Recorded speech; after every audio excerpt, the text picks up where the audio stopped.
जय श्री राम। मेरे प्रिय भाइयों और बहनों का आपके अपने परिवार हिंदू रिचुअल चैनल में पुनः स्वागत है। बंधु, आज हम संकट नाशक गणेश चतुर्थी के बारे में आप सबसे निवेदन करने जा रहा हूँ। इस दिन गणेश जी का जन्मोत्सव भी मनाया जाता है, माना गया है। तो इसकी हम पूजा कैसे करें, पूजा की वही विधि और गणेश जी की पूजा करने की विधिवत जो है एक वीडियो मैंने अपलोड कर रखा है, उसका लिंक नीचे डिस्क्रिप्शन में मैं डाल दूंगा। उसको टच करके गणेश जी की सेवा का पूरा दर्शन कर सकते हैं और स्वयं कर सकते हैं अकेले। आप आचार्य पुरोहित को बुला सकते हैं, अगर ऐसा करें तो बहुत ही उत्तम होगा। इस दिन हमारी जो है भागवती और बहनें, हमारी विशेष करके जो संतानवती बहनें, पुत्रवती बहनें, वो व्रत रखती हैं। पर जिनको भी संतान की प्राप्ति नहीं हुई, संतान की कामना है, वो लोग विशेष रूप से वो भी रख सकती हैं, गणेश जी से प्रार्थना कर सकती हैं। इस दिन लवण रहित, नमक से के बिना जो है हमें ग्रहण करना चाहिए। दिन भर व्रत रहना चाहिए। संध्या वेला में चंद्रोदय के पहले गणेश जी की जो है विधिवत पूजा करके और चंद्रमा भगवान की पूजा किया जाता है। चंद्र को अर्घ देने के पश्चात जो है व्रत का पारण जो है जल से, चरणामृत से गणेश जी के, और जो है इस दिन जो है कम से कम 10 तिल के लड्डू का भोग लगा के उसका दान करना चाहिए। अन्य लड्डुओं का से जो है अपने वो जो 10 लड्डू अपने आचार्य पुरोहित को देना चाहिए और बाकी जो लड्डू भगवान को भोग लगाएंगे उसमें से एक प्रसाद लेकर ग्रहण करके हम उस रूप में पारण कर सकते हैं। पारण की विधि जैसे मैं बताया हूं, अगर हम निराजल रहते हैं तो जल पी करके हमारा पारण हो जाता है। हम जल पिए रहते हैं तो चाय पीने से भी हमारा पारण हो जाता है।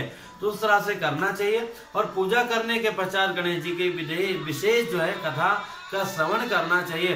कई जगह परंपरा है जहाँ चावल के आटे को पीस करके, विशेष करके हमारे उत्तर भारत में जिसको आसा वगैरह बोलते हैं, फरा बोलते हैं, वो बनाया जाता है। उसी में चंद्रमा भी बना करके जो है चंद्र भगवान की पूजा करते हैं, उनको अर्घ हमारी माताएं बहनें देती हैं।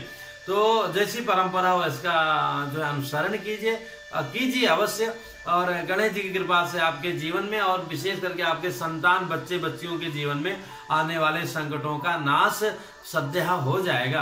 हालांकि हम वैसे भी गणेश जी के प्रति भक्ति रखते हैं तो स्वयं हो जाता है, पर उसके लिए हमारा भी तो कर्तव्य है, कुछ ना कुछ हमें करते रहना चाहिए। तो ये सत्कर्म करने का, विशेष करके गणेश जी को प्रसन्न करने का बहुत ही अच्छा दिन है। इसका हमें लाभ लेना चाहिए और आप लोग तो लेते ही होंगे। और उसके बाद में संकट नाशक गणेश स्तोत्र का पाठ प्रणम्य शीर्षादियों इत्यादि कर सकते हैं।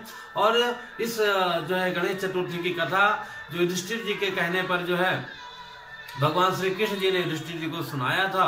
संकट नाशक कथा तो आप पढ़ेंगे, सामान्य में ही है कि एक राजा थे, बड़े धर्मात्मा थे, उनके राज में कोई जो है अपराध नहीं करता था। एक कुम्हार था, उसने जो है एक तांत्रिक से पूछा। क्यों पूछा? क्योंकि उसका जो है मटका वगैरह जो जलाता था अच्छी तरह पकता नहीं था।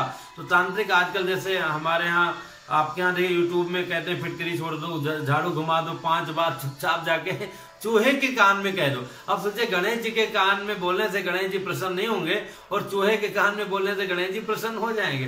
ये हमारे सबके मन में भ्रम डाल रहे हैं ये लोग, जो है अनावश्यक जो इन चीजों को बढ़ावा दे रहे हैं। तो हमें इसमें गणेश जी की सेवा करनी चाहिए। और वो कथा में कि जब उसने पूछा तो तांत्रिक ने कहा कि आप किसी बच्चे को जो है बलि कर दोगे, चढ़ा दोगे। चढ़ाओगे कैसे? मतलब अपने आंवला में जला दोगे। आंवला बोले तो आवा में, जहाँ पूरा नीचे रख करके सारे बर्तनों को, और उसमें लकड़ी में आग लगा देते हैं। फिर वो लकड़ियों के साथ में बर्तन भी पक जाते हैं। तो एक ब्राह्मणी थी, उसका बच्चा, वो विधवा थी, कोई उसमें उसको देखने वाला था नहीं। तो कुम्हार सोचा कि और किसी के हम पकड़ेंगे बच्चों को तो पकड़े जाएंगे, अरे ब्राह्मणी हमारा क्या कर लेगी। उसके बच्चे को लाया और आवा में रख के जला दिया। ब्राह्मणी बेचारी जो है बच्चे को ढूंढती, परेशान हुई, नहीं मिला। तो रोती रोती राजा के महल में गई, राजा के यहाँ फरियाद किया। तो राजा ने भी लोगों से पता करवाया, भाई कहाँ गया है बच्चा। तो इतने में किसी को फिर क्या हुआ कि कुम्हार भी जब सुबह जाके देखा कि हमारा आज तो बर्तन अच्छी तरह पक गया होगा, क्योंकि हम बर्तनों के साथ में ब्राह्मण के बच्चे को जो है उसमें बंद करके आग लगा दिया था, मतलब उसकी बलि दे दी थी।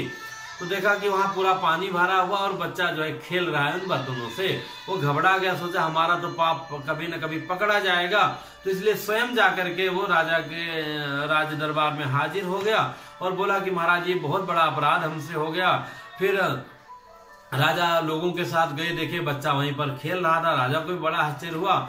इतने में माँ फिर बिलखते हुई वहां पहुंच गई। ब्राह्मणी ने देखा, बच्चे को हृदय से लगा लिया और जो है अब ये हुआ, राजा ने पूछा कि तुमने देवी कौन सा ऐसा सत्कर्म किया था कि आपका बच्चा जो है बच गया।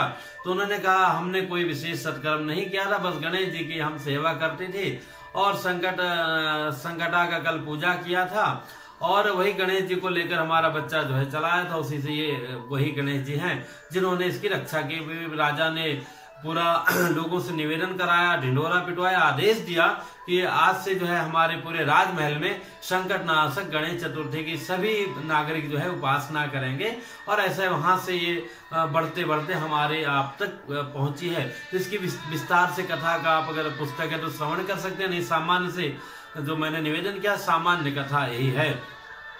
तो बहुत ही परम कल्याणकारी आप सभी लोग करते हैं। आपके यहाँ जैसी परंपरा हो उसको साथ में वो परंपरा को निभाते हुए विशेष रूप से गणेश जी पर विश्वास रखते हुए पूजा कीजिए और आपकी कामना प्रभु औरों की भांति जैसे औरों की कामना पूरी किया है गणेश जी ने, ऐसे आपकी कामना को भी अवश्य पूर्ण करेंगे। तो बंधुओं एक जानकारी रखिए, फिर मिलेंगे हम एक नई जानकारी के साथ में। और नीचे डिस्क्रिप्शन में गणेश पूजा का मैं लिंक डाल दूंगा, उसको आप टच करके पूरी विधि आप जान सकते हैं। और नहीं जानना चाहते तो कोई बात नहीं, जैसे आप करते हैं उसी में समझ करके कीजिए। जय श्री राम।